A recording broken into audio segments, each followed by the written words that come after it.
Hi friends, ఎంత బాగా అనిపిస్తున్నాయి కదా మల్లెపూలు మరియు రోజ్ ఫ్లవర్స్. ఈ రెండింటిని మనం ఇలా పెట్టుకోవచ్చు. ఎంత బాగా అనిపిస్తున్నాయి చూడండి. ముందుగా మనము రోజ్ ఫ్లవర్స్ అలాగే జాస్మిన్ ఫ్లవర్స్ అంటే మల్లెపూలు తీసుకోవాలి. తీసుకున్న తర్వాత మనం మల్లెపూలు లేకుంటే ఏవైనా ఫ్లవర్స్ మనము అల్లేటప్పుడు దారం కండి ఎటంటే అటు పారిపోతుంటుంది కదా, అలా కాకుండా ఇలా బాటిల్లో వేసి బాటిల్ క్యాప్కి హోల్ వేసాను. ఇప్పుడు దారం కండి అందులో వేసానండి. అయితే ఎటు వెళ్ళదు, దారం కండి మన దగ్గరనే ఉంటుంది. ఇప్పుడు మనం మల్లెపూలని బాగా అల్లుకోవాలి. ఇదో ఇలా ఒకదాని తర్వాత ఒకటి పూలను ఇలా అల్లుకోవాలి. నేను మల్లెపూలు ఒకటే తీసుకున్నా. అయితే నా కొడుకు ఉన్నాడు కదా రాషద్ ఏమన్నాడంటే, మమ్మీ రోజ్ ఫ్లవర్స్ కూడా తీసుకోవాల్సింది కదా అని అంటే, ఆ అంకుల్ ఉండి ఫ్రీగానే 3 రోజ్ ఫ్లవర్స్ అనేది రాషద్కి ఇచ్చాడు.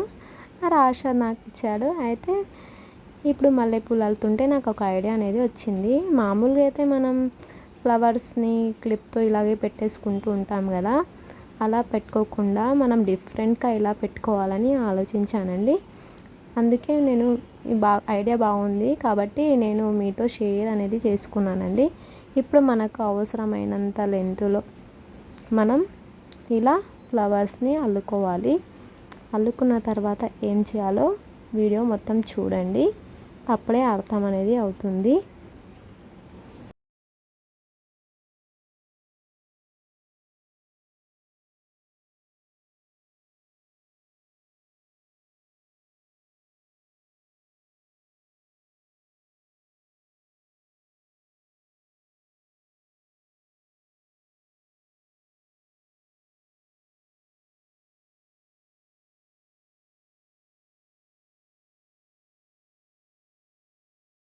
ఇప్పుడు మనకు ఎంత అవసరం ఉంటే అంత మనం పూలను అల్లుకోవాలి. ఇప్పుడు నాకు ఇంతే అవసరము, ఎందుకంటే ఇప్పుడు గాజుకి ఇంతే సరిపోతుంది కాబట్టి ఇన్ని తీసుకున్నాను. మనము అల్లిన తర్వాత దారం ఎక్స్ట్రానే కట్ చేసుకోవాలి. ఇప్పుడు ఆ దారం సహాయంతో మనం ఇలా గాజు చుట్టూ ఇలా దారాన్ని చుట్టుకోవాలండి, ఎక్కడ గ్యాప్ లేకుండా. కావాలంటే ఇంకా ఎక్స్ట్రా దారం అనేది తీసుకోవాలి. ఇలా ఇలా అల్లుకోవాలి. మీరు అయితే తెల్ల దారం అనేది తీసుకోండి, నా దగ్గర లేకుంటే. అయితే నేను ఈ కలర్ దారం అనేది బ్లూ కలర్ అనేది వాడుకున్నాను. ఇప్పుడు మనం హెయిర్స్కి పెట్టుకుంటాం కదా రబ్బర్ బ్యాండ్, ఇలా ఒక రబ్బర్ అనేది తీసుకోవాలి. తీసుకొని ఇలా పెట్టుకొని దీనికి క్లిప్ పెట్టుకోవాలండి. ఇప్పుడు హెయిర్కి నేను పెట్టుకొని చూపిస్తాను చూడండి.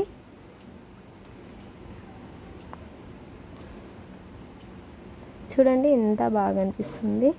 అయితే మనం తీసుకున్న కొన్ని రోజ్ ఫ్లవర్స్ ఉన్నాయి కదా, ఇప్పుడు ఆ రోజ్ ఫ్లవర్స్ కూడా ఈ గాజుకి పెట్టి చూపిస్తానండి. ఇప్పుడు రోజ్ ఫ్లవర్ తీసుకోవాలి, వెనకాల సైడ్ ఇలా పెట్టేసి ఇప్పుడు దారంని కూడా బాగా చుట్టుకోవాలండి. నేను 3 ఫ్లవర్సే ఉంటాయి కదా, 3 ఫ్లవర్స్తోనే 3 ఫ్లవర్స్తోనే ఇలా పెట్టాను. కావాలంటే మన మల్లెపూలకి బదులుగా రోజ్ ఫ్లవర్స్తో కూడా ఇలా చేసుకోవచ్చండి. ఇప్పుడు ఇలా 3 ఫ్లవర్స్ని ఇలా చుట్టేసుకున్నాం కదా, తర్వాత హెయిర్కి పెట్టుకొని చూపిస్తానండి. ఏ మోడల్ అయితే నచ్చిందో నాకు వీడియో కామెంట్ చేసి చెప్పండి.